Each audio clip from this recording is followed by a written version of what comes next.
"Dad, teach me how to become rich." He looked at me and said, "Why do you want to become rich?"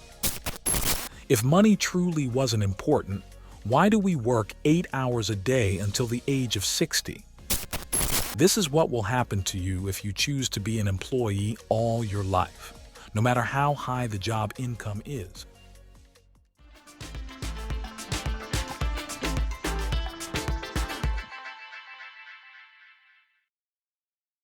Do you know the secret that makes the rich get richer while the poor stay in the same place, or even become poorer?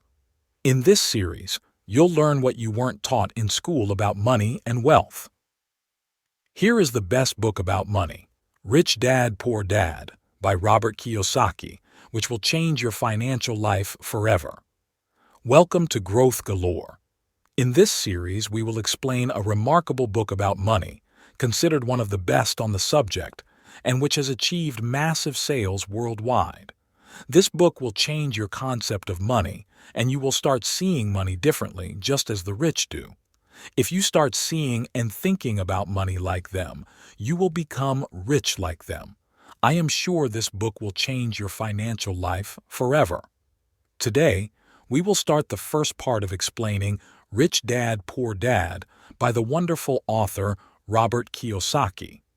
Grab your coffee or favorite drink, and let's enjoy. Robert Kiyosaki wants to convey the message that wealth and poverty are mindsets, regardless of how much money you have. Money itself is not important.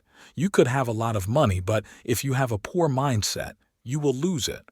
Conversely, you could have little money, but with a rich mindset, you will become a millionaire because you know how to attract and manage money with a wealthy mindset.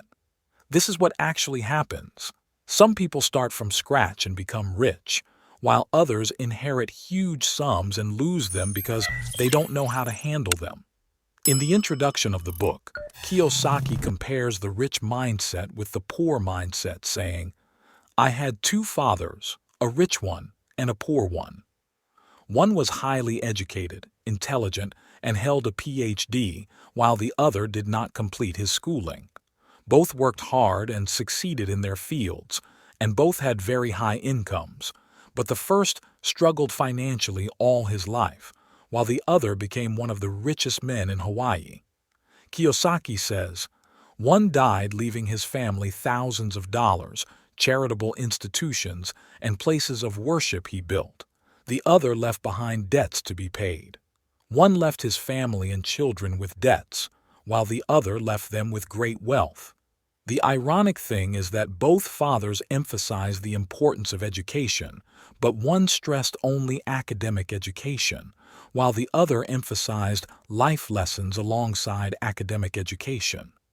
Robert says that each of them gave him advice, and he didn't know whom to listen to or who was right.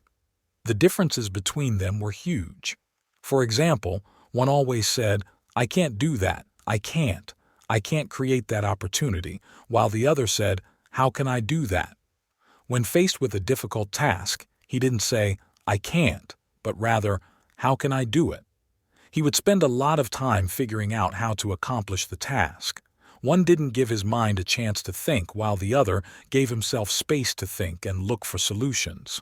One said, 'Study hard to find a good company to work for,' while the other said, 'Study hard to find a good company to buy.'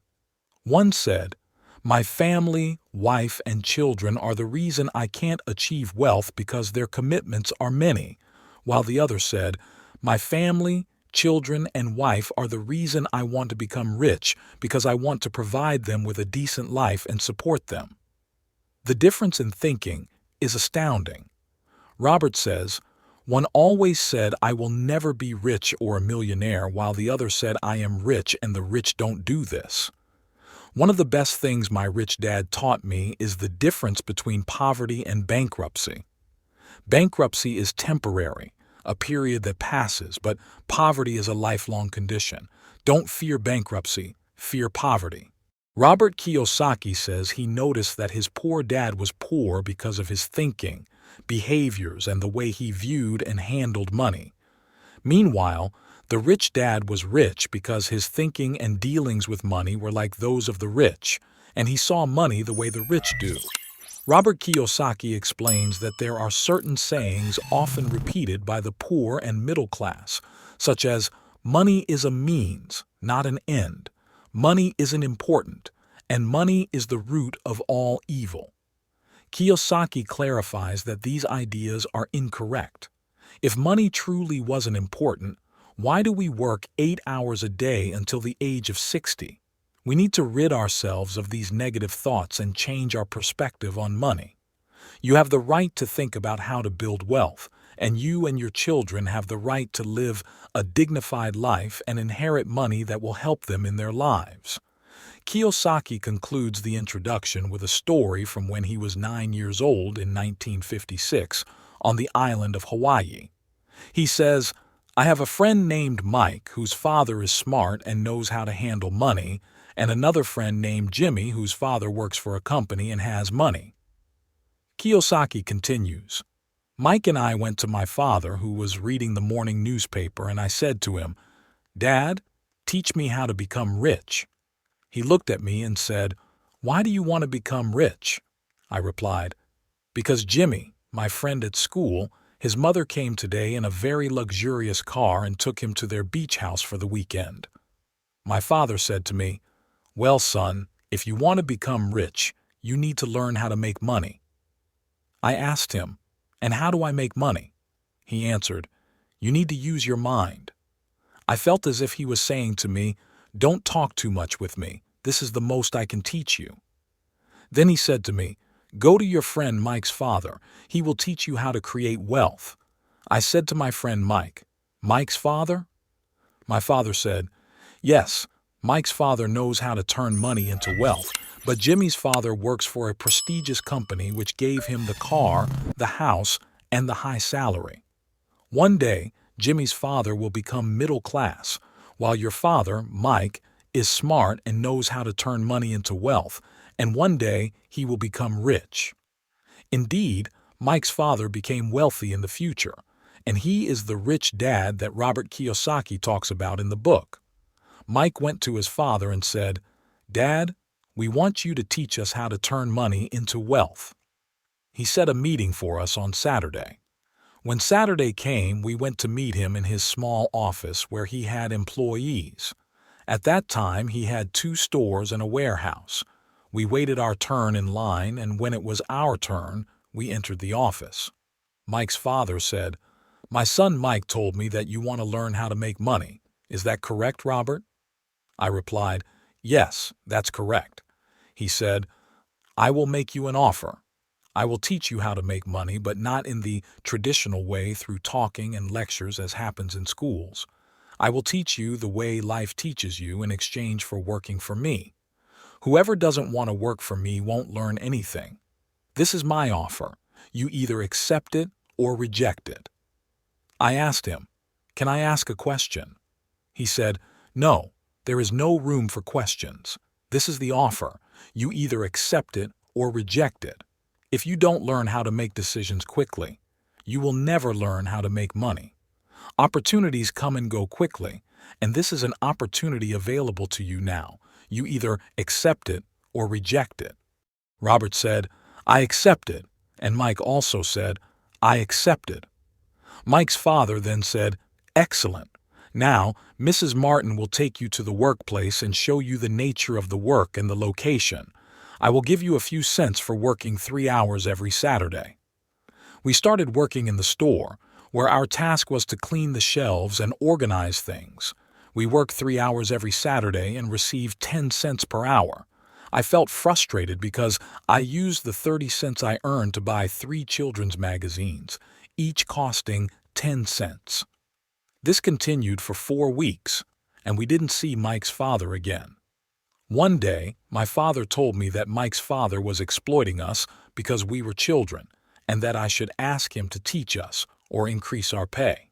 I filled myself with negativity and went to the store with Mike to meet his father again. We stood in line waiting for our turn, and Mike's father picked up the phone and talked for an hour. After finishing the call, he opened the door and said, 'Come in, it's your turn.' We entered, and Mike's father said to me, 'Robert, I heard you want a raise or you'll quit.' Is that true? I said, yes. You broke your promise to us. You promised to teach us, and it's been 4 weeks and we haven't seen or heard from you. He looked at me and said, you're not bad. In less than a month, you've become like most of my employees. I said, you haven't taught me anything. He said, I am teaching you. Now you look like most of the employees who have worked for me. I wanted to end the discussion and said, why don't you teach me? He said, I am teaching you as life teaches you. Life teaches you without talking to you. I am teaching you life's lessons, and if you learn them, you will succeed. I said to him, either you increase my pay or I will quit. He said, now you are acting like half the people who complain about their low salaries, and if they don't get a raise, they quit and look for other jobs. He explained to me that a job and a salary will never bring wealth. He asked me, how did you feel standing in line twice at my place?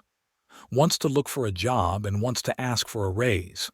I said, it felt terrible and frustrating.